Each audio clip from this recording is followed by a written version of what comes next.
Hello students, मैं doctor Ankita Agarwal chemistry classes में आज का ये लेक्चर जिस टॉपिक पे लेके आई हूँ वो है discovery of neutron and atomic models. तो आइए स्टूडेंट्स, आज का ये लेक्चर फर्स्ट ऑफ ऑल हम स्टार्ट करते हैं डिस्कवरी ऑफ न्यूट्रॉन के साथ। साइंटिस्ट जेम्स चैडविक ने 1932 में ऑब्जर्व करा कि जब अल्फा पार्टिकल्स की बम्बार्डमेंट एक बेरिलियम की प्लेट पर और बेरिलियम की थिन फॉइल पर करते हैं तो एक सर्टेन काइंड ऑफ पार्टिकल की रेडिएशन एमिटेड होनी स्टार्ट हो जाती हैं। जेम्स चैडविक ने कहा कि जिन पार्टिकल्स की रेडिएशन एमिटेड होती हैं उन पार्टिकल्स का मास प्रोटॉन के सेम होता है, बट उन पार्टिकल्स पे कोई चार्ज नहीं होता है।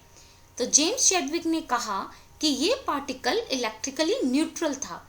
इस पार्टिकल के न्यूट्रल नेचर की वजह से ही इसको नाम दिया गया न्यूट्रॉन। तो ये थी डिस्कवरी ऑफ न्यूट्रॉन जो कि की गई थी साइंटिस्ट जेम्स चैडविक के थ्रू। अब हम स्टडी करते हैं कैरेक्टरिस्टिक्स ऑफ न्यूट्रॉन की। फर्स्ट कैरेक्टरिस्टिक्स है कि न्यूट्रॉन का मास इक्वल होता है प्रोटॉन के, that is 1 atomic mass unit, और ग्राम में यदि कहें तो 1.67 to 10 की पावर -24 ग्राम, और किलोग्राम में 1.67 to 10 की पावर -27 किलोग्राम। सेकेंड कैरेक्टरिस्टिक्स है न्यूट्रॉन पे कोई चार्ज नहीं होता है। थर्ड कैरेक्टरिस्टिक्स, न्यूट्रॉन को रिप्रेजेंट करते हैं by the symbol of small n के।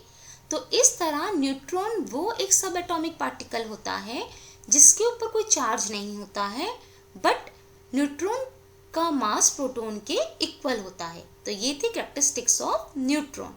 अब हम स्टडी करते हैं एटॉमिक मॉडल्स की। तो इस तरह जैसे हमने अपने आज के लेक्चर में और इससे पहले वाले 2 लेक्चर्स में तीनों fundamental particles that is proton, neutron and electrons की डिस्कवरी और उनकी कैरेक्टरिस्टिक्स के बारे में स्टडी करी। इन प्रोटॉन एंड इलेक्ट्रॉन पार्टिकल्स की डिस्कवरी और प्रॉपर्टीज और कैरेक्टरिस्टिक्स की लिंक मेरे इस वीडियो के डिस्क्रिप्शन बॉक्स में मेंशन है। तो इस तरह से जब तीनों fundamental particles that is proton, neutron and electron की डिस्कवरी हो गई तो उसके बाद ये पता चला कि एटम 3 फंडामेंटल पार्टिकल्स को कंसिस्ट करता है। बट जो साइंटिस्ट थे वो इन पार्टिकल्स की एटम में एग्जैक्ट लोकेशन को फाइंड आउट करना चाहते थे।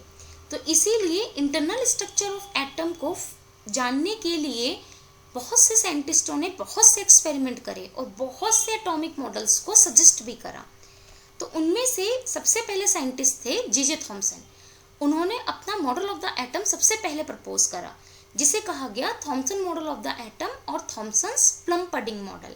तो इस तरह से साइंटिस्ट जे थॉमसन ने 1898 में एटम के लिए सबसे पहला मॉडल प्रपोज करा और उन्होंने बताया कि एटम पॉजिटिव चार्ज का एक स्फीयर होता है और इस स्फीयर में इलेक्ट्रॉन यूनिफॉर्मली एम्बेडेड रहते हैं। तो इसीलिए जे थॉमसन का ये मॉडल एकदम वाटरमेलन मॉडल लाइक था, यानी कि वाटरमेलन की तरह लुक लाइक था। ये है थॉमसन्स प्लम पडिंग मॉडल और थॉमसन वाटरमेलन मॉडल, या फिर जिसे हम कह सकते हैं Thompson model of the atom, जिसमें कि ये है spherical cloud of positive charge जिसमें कि नेगेटिवली चार्ज इलेक्ट्रॉन एम्बेडेड है। और इसे वाटरमेलन मॉडल इसलिए कहा गया कि ये बिल्कुल एकदम वाटरमेलन के लाइक स्फीयर है और जिसमें कि वाटरमेलन के ब्लैक सीड्स होते हैं वो उन्हें यहाँ पर कहा गया है नेगेटिवली चार्ज्ड इलेक्ट्रॉन। पर ये थॉमसन का जो मॉडल था ये रिजेक्ट हो गया। क्यों रिजेक्ट हो गया? अब स्टडी करते हैं drawbacks of Thompson model of the atom के। 1911 में साइंटिस्ट रदरफोर्ड ने अपना एक एक्सपेरिमेंट परफॉर्म किया था। वो एक्सपेरिमेंट था गोल्ड फॉयल स्कैटरिंग एक्सपेरिमेंट। तो इस एक्सपेरिमेंट के जो रिजल्ट थे उन रिजल्ट को J Thomson model of the atom explain नहीं कर पाया, जिसकी वजह से Thompson model of the atom reject हो गया। आने वाले लेक्चर में मैं इसी टॉपिक पे स्टडी कराऊंगी आपको Rutherford gold foil scattering experiment की। तो ये था एटॉमिक मॉडल्स, जिसमें कि आज हमने बस एक ही मॉडल की भी स्टडी करी, थॉमसन प्लम्पडिंग मॉडल और Thompson model of the atom की। तो thank you everyone for watching my lecture on discovery of neutron and atomic models. Please subscribe my chemistry classes channel and do like and share this video. Thank you.